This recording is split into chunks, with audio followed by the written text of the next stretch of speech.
The other day, my mom told me about a funny thing that happened when she hung out with her friends.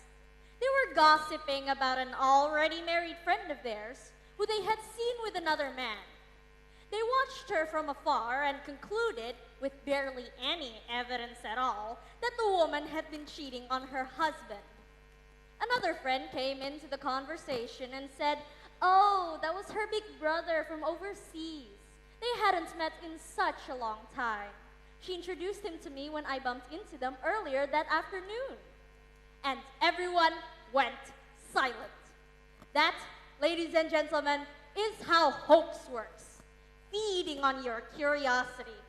Fact is, people love the lie more than the truth, for the lie is much more interesting and attracts more drama than the real yet boring truth. Honorable judges, teachers, parents, and my fellow students, I am Jojo from Al Azhar Syifa Budi Cibinong, and I want to share some tips on how to stand against online abuse. The reality is that hoaxes, hate speeches, and social media abuse have become our breakfast companions. For it is believable, persuading readers such as myself to become online abusers. Some cases of hoaxes about child kidnappers in Indonesia have caused much pain to many mentally disabled people. Hate speeches, merely based on prejudice, mostly for political goals, have destroyed people's lives. And social media abuse, you all know about Lady Gaga, right? In 2004, a Facebook page made about her by a group of 12 girls from the same university as her, titled "Stephanie Germanotta, You Will Never Be Famous," is still active to this day with no other purpose than to harass her. That is called cyberbullying, one of the many types of online abuse. Others include cyberstalking, creeping, grooming, and sexting.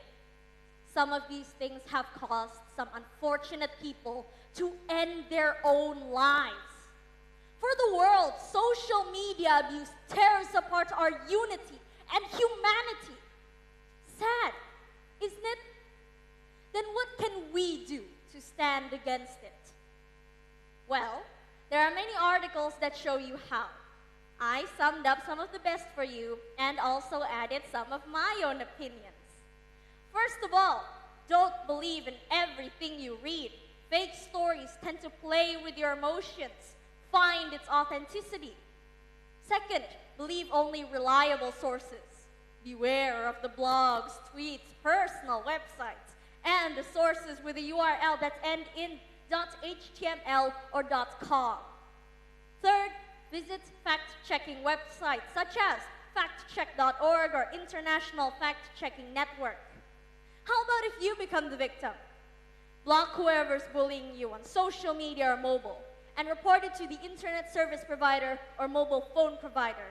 Yet keep upsetting messages, emails, and posts in case you need to report it. Use passwords to protect your device and don't let anyone know about it. Consider changing your phone number if the bullying is done by phone. Keep the new one private. Never reply. If you do, they will consume you. Share your problems to your family, friends, or trusted person. Last but not least, keep on doing your best. If Lady Gaga ever let herself down, she would never be as successful as she is today. And for me, to all of you, is to read a lot. Fill your head with writings from great authors. Evaluate them. Be thirsty for new knowledge. By understanding a lot, no one will be able to fool or degrade you. Remember, there are many ways for bullies to break you down, but great people choose to fight. They survived and stood up against all odds. Be great and unforgotten. That would be your sweet, sweet revenge. I hope this speech would be an inspiration to all of you. Thank you very much to be here today. And bear in mind these words: I am worth it. Break a leg, everyone!